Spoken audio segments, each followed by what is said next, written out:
Hey folks, back again. Still day 4, still part 2. I went for a walk with a dog, cleared my head, hoped that would fix the problems or fix the bugs, but it didn't. I actually did solve it a minute ago after a lot of noodling, and it was a really stupid bug. So maybe let's grab the diffs. Where are they? They are on GitHub.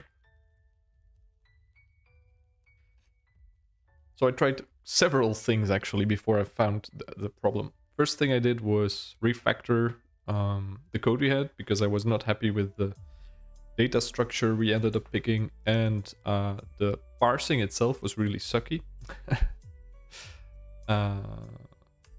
You gotta call a horse is what they say in Dutch. But I reworked both. So I reworked the parsing and I reworked the data structure we used.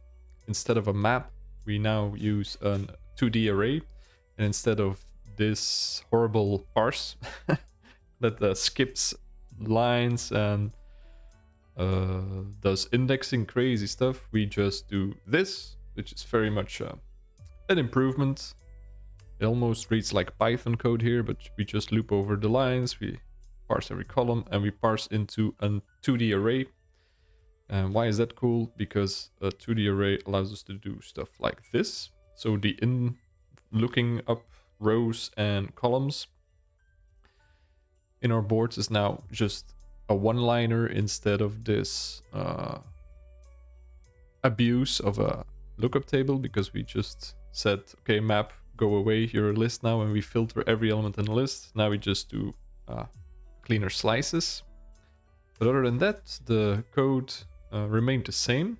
I also struggled a bit with this new line, because if you copy paste a string into a F# file or an FSX file, that's not the same, especially not if you use the verbatim operator.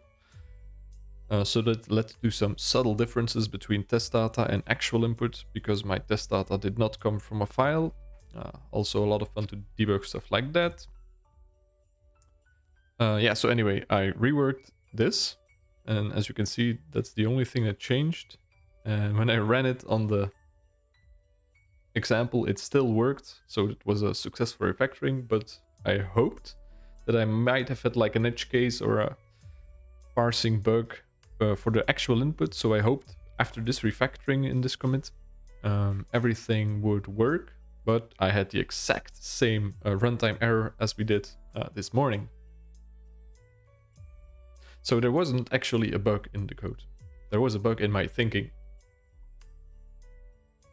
And the bug in the thinking, I don't know actually if it's explicitly stated in this part 2. Let's take a read here. So part 1, we had to find the board that won the bingo round, so the first winner. In part 2, we have to find the board that will win last. Yeah. But I made an assumption, and this assumption is like not really explicit here. Should have thought about it. Should have thought about it myself. The assumption was, or the assumption in the code here, if you take a look at my solve function. No, actually here. This is a function called find last winning board. It's recursive magic, but the line 99 here or 81 here, it says like look in every board and find the winner, the one and only winner for this round. Meep, wrong. You can have multiple winners. So if you pick a number, let's say 13, and 2 people mark off 13 on their boards, and they both have like a complete line and a complete column, they both win in that round. And that's something I didn't take into account. How did I find this? I found this in the most painstakingly way possible. Yeah.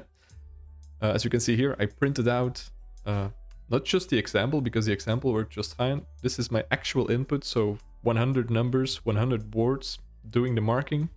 And I went through it one by one. I was looking at like special cases like a 0, because I thought maybe there was some parsing going on with the 0 not working correctly. That all works just fine. But when I stopped, because I was halfway through the list and didn't find a bug, when I stopped and scrolled down, I noticed that there were a lot of fully stamped boards in my list of not won yet boards. So that was weird.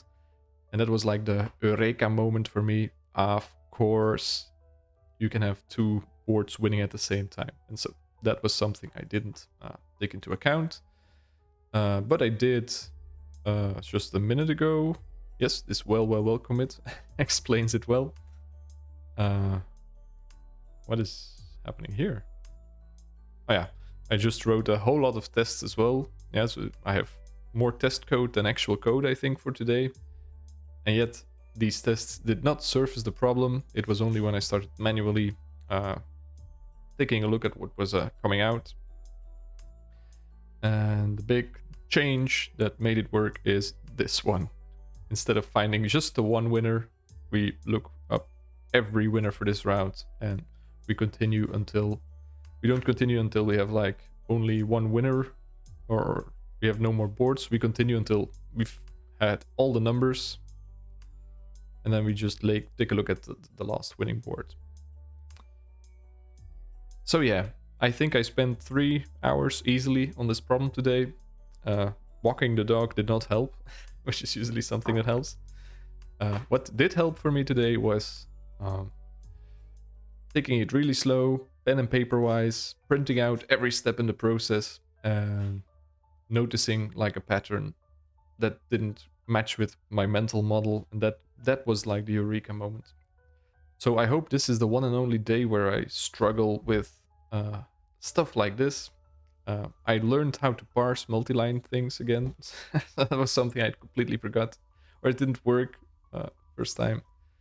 I think the most important takeaways for me for today are start with the correct data structure and print out stuff if things don't work, or at least take an end-to-end look at the process to debug your mental models, because actually the code was doing exactly what I thought it was doing. It was a problem in the brain. So, quick summary of what I've been doing the last hour. I am happy. I solved the puzzle by myself, did not go looking for spoilers. I am also happy that I reworked to the data structure I should have chosen in the first place. So yeah, pretty fun puzzle for today. I hope they don't...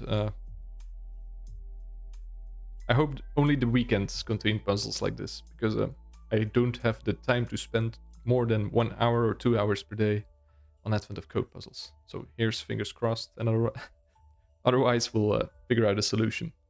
So thanks for watching. See you tomorrow for day 5. Bye bye.